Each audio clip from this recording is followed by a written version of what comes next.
Fani Willis, what have you been up to? Alvin Bragg, what have you been up to?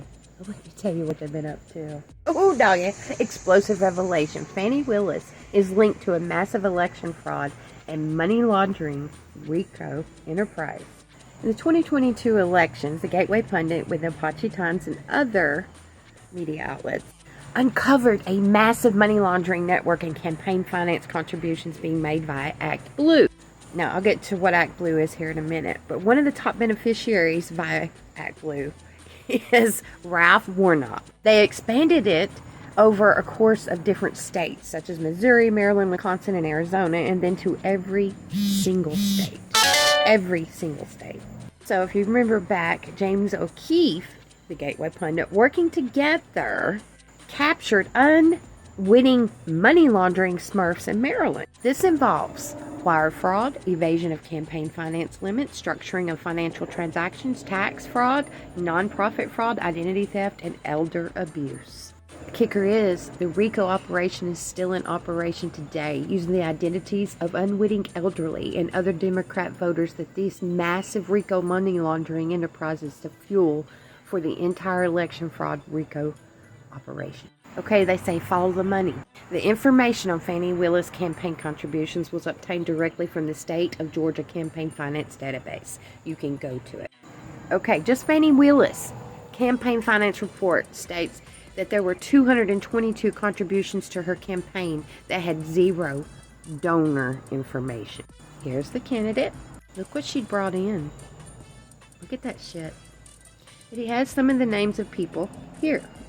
And if you really want to know, here's an average of things that were contributed.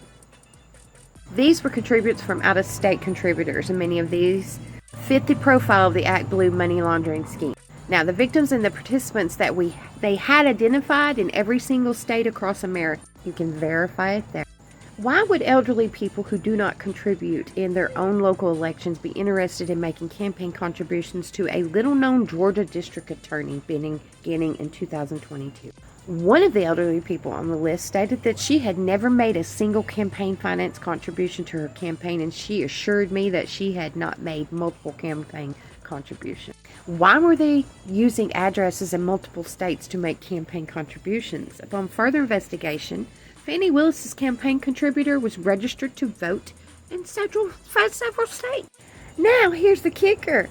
Alvin Bragg received massive numbers of campaign finance contributions from this same network from individuals who had been identified as Smurfs as well.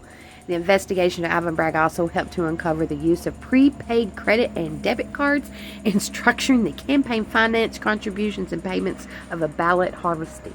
As everyone knows, Alvin Bragg charged Donald Trump criminally with a campaign finance violation while benefiting from a money laundering RICO enterprise. Total contributions right here, current balances. Last filing was August 7th.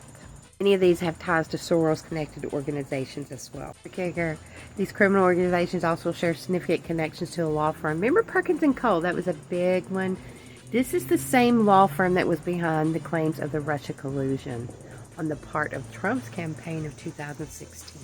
Now, you can verify all this.